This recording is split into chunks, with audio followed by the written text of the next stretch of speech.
Hi, my name is Pav Dimitrov. I'm the worship pastor at Plymouth Covenant Church. I am at Elm Creek Park enjoying a beautiful spring day and thinking about the topic of standing firm in our faith. You know, we live in absolutely memorable times.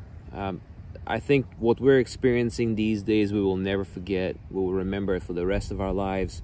Certainly this Easter season, very memorable. I don't think you have ever experienced an Easter quite like this one, and I'm not sure we'll ever experience that again.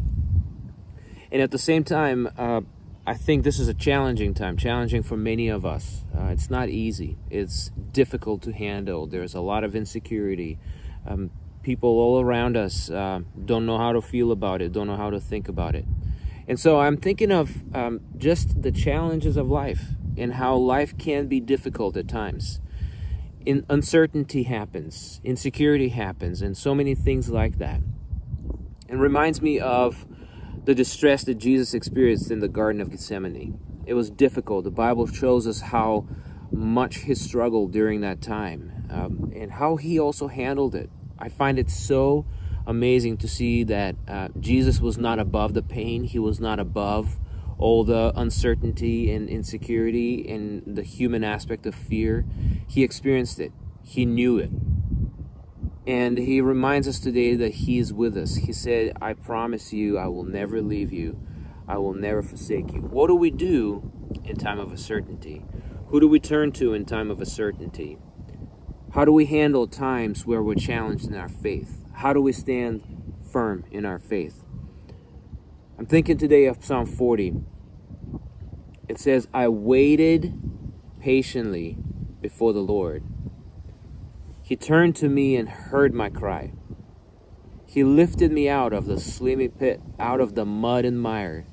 He set my feet upon a rock and gave me a firm place to stand.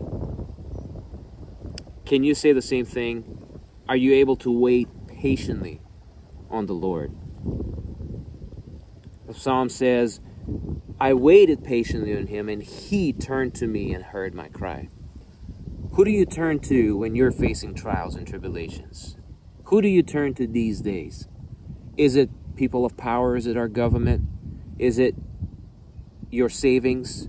Is it your work? Who do you turn to? Who do we turn to? Here we have an example of someone turning to God, patiently waiting on the Lord. And the Bible says, and he, God, turned to us and he heard our cry. He lifted us up and he set our feet on a rock and gave us a firm place to stand.